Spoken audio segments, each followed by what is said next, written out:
अस्सलाम वालेकुम नाजरीन, दुनिया उर्दू चैनल पर आपको खुशामदीद कहते हैं। नाजरीन, जैसा कि आप सब जानते हैं कि कोरलोस उस्मान का तीसरा सीज़न अक्टूबर के महीने में शुरू होने जा रहा है और आप सबको भी हमारी तरह उस्मान के तीसरे सीज़न का बेचैनी से इंतज़ार है। तो नाजरीन, अच्छी खबर यह है कि कोरलोस उस्मान के तीसरे सीज़न का ऑफिशियल ट्रेलर जारी कर दिया गया है और अपनी इस वीडियो में हम इसी ट्रेलर के बारे में सरसरी सी बात करेंगे। लेकिन इससे पहले आपसे गुजारिश है कि आप हमारे यूट्यूब चैनल को सब्सक्राइब कर दें और बेल आइकन पर भी क्लिक कर दें ताकि कोरलोस उस्मान और बारबरोसलर दोनों ड्रामों के बारे में आपको ताज़ा तरीन मालूमात मिलती रहें। तो नाज़रीन, कोरलोस उस्मान के हवाले से जिस चीज़ का सबको बेचैनी से इंतजार था वो है तुर्गुत एल्ब की वापसी। और उस्मान के पहले ऑफिशियल ट्रेलर में तुर्गुत एल्ब की एंट्री का इशारा दिया गया है। इस ट्रेलर के एक सीन में एक सिपाही जो घोड़े को सरपट दौड़ाता हुआ किसी बग्गी का पीछा कर रहा है, वो जोरदार आवाज में तुर्गुत बे को पुकारता है। यही शख्स एक बग्गी के आगे बंधे घोड़ों पर छलांग लगा देता है और फिर अगले ही सीन में दिखाया गया है कि रूमियों की एक शहजादी बग्गी से निकलती है। इस तरह दो मुख्तलिफ सीन्स को इकट्ठा करके इस ट्रेलर में सस्पेंस को बढ़ा दिया गया है। पूरे ट्रेलर में तुर्गुत एल्ब को दिखाया तो नहीं गया, मगर ये इशारा ज़रूर दे दिया है कि अर्तुगरुल के साथी तुर्गुत इस सीज़न में उस्मान का साथ देने वापस आ रहे हैं। इसके साथ साथ तुर्गुत बे को पुकारने वाला शख्स कौन है, इसका भी हमें तब मालूम होगा जब बाकायदा तौर पर कोरलोस उस्मान का तीसरा सीज़न शुरू हो जाएगा। लेकिन नाजरीन, यहाँ एक चीज़ जिसने हमें कंफ्यूज किया है वो ये है कि इस सिपाही ने जिस तुर्गुत बे को आवाज़ दी है, आया वो अर्तुगरुल के साथी तुर्गुत एल्ब ही हैं या फिर ये कोरलोस उस्मान के तीसरे सीज़न में किसी नए किरदार की आमद है जिसका नाम भी तुर्गुत ही होगा। नाज़रीन, आपकी इस बारे में क्या राय है, इस बारे में हमें आप कमेंट सेक्शन में ज़रूर आगाह कीजिएगा।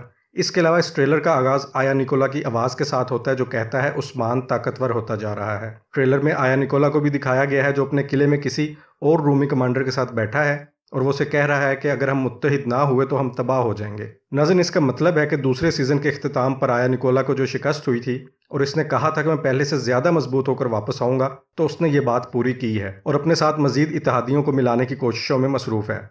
शाही बग्गी से जो खातून निकलती दिखाई गई हैं वो शायद बाज़ंतीनी शहजादी हैं, जिसके बारे में आया निकोला कहता है कि अगर उस्मान हमारी शहजादी को देख ले तो इसका शिकार करने के लिए वो पादरियों का लिबादा भी ओढ़ लेगा। अब यहाँ पर यह बात वाज़ेह नहीं कि आया निकोला ये बात इसी शहजादी के बारे में कह रहा है जिसे बग्गी से निकलते दिखाया गया, या फिर कहीं ये पहले सीज़न की शहजादी सोफिया की वापसी का इशारा तो नहीं। नाजरीन, आपका इस बारे में क्या ख्याल है कि जैसे अर्तुगरुल में नोयान की वापसी हुई थी, क्या शहजादी सोफिया की वापसी भी मुमकिन है? कमेंट सेक्शन में हमें इस बारे में ज़रूर बताएं। नाजरीन, इसके अलावा कुछ बाज़ंतीनी बाशिंदों को भी दिखाया गया है जो शायद जालिम जंगजू हो सकते हैं। मुमकिन है कि आया निकोला या इसका कोई इत्तेहादी इन जंगजुओं को उस्मान पर या काई कबीला पर हमला करने के लिए इस्तेमाल करे, मगर इस ट्रेलर में इनका किरदार अभी वाज़ेह नहीं है। इन्हीं में से एक जंगजू जिसका नाम शायद कातालान पुकारा गया है, उसके साथ एक सांप को भी जहर उगलते दिखाया गया है, जिससे अंदाज़ा लगाया जा सकता है कि शायद ये इस जंगजू के खतरनाक होने की अलामत है। मुमकिन है आया निकोला के साथ ये जंगजू उस्मान साहब और इनके सिपाहियों को खासा परेशान करे। एक सीन में कुछ नामालूम निकाबपोशों ने जैर कुताई के हाथ बांधकर इसे झील में धक्का दे दिया है। इससे एक बात तो पता चलती है कि तीसरे सीजन में भी हमें जैर कुताई की कमाल की एक्टिंग देखने को मिलेगी। कोरलोस उस्मान के तीसरे सीजन में बमसी बैरिक तो नहीं होंगे, मगर जैर कुताई यकीनी तौर पर इनके नायब की हैसियत से इनकी कमी को पूरा करेगा। नाज़रीन, आपको दूसरे सीजन में जैर कुताई की एक्टिंग कैसी लगी थी, इस बारे में भी हमें कमेंट सेक्शन में ज़रूर बताएं।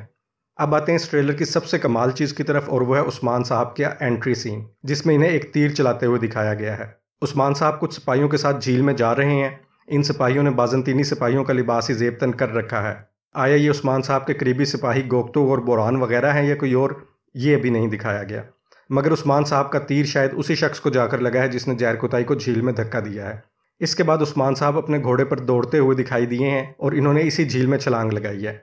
यहाँ से निकलकर वो एक और तीरंदाज को पकड़कर झील में खींच लेते हैं और झील के अंदर भी एक शख्स को मारते हैं। अब ये लोग कौन हैं, इस सब की तफसीलात हमारी अगली आने वाली वीडियोस में आपको मिलेंगी। नाजरीन, इसके अलावा इस ट्रेलर के शुरू में हरमन काया के गवर्नर मिकाइल कोसेस को दिखाया गया है जो काई कबीले में मौजूद है। मुमकिन है कि ये मिकाइल कोसेस रूमी गवर्नर होने के बावजूद उस्मान साहब का इत्तेहादी हो, जैसा कि तारीख से हमें मालूम होता है कि कुछ रूमी गवर्नर जो अपने शहनशाह की पॉलिसियों से नाला थे, उन्होंने उस्मान साहब और उनके बाद उनके बेटे ओरहान का साथ दिया था। तो नाजरीन, ये ट्रेलर आपको कैसा लगा, इस बारे में हमें ज़रूर बताएं और इसके साथ साथ मज़ीद मालूमात के लिए हमारे चैनल दुनिया उर्दू को ज़रूर सब्सक्राइब करें और बेल आइकन पर भी क्लिक करें। मिलते हैं अगली वीडियो में, तब तक के लिए अपना ख्याल रखिएगा। अल्लाह हाफिज़।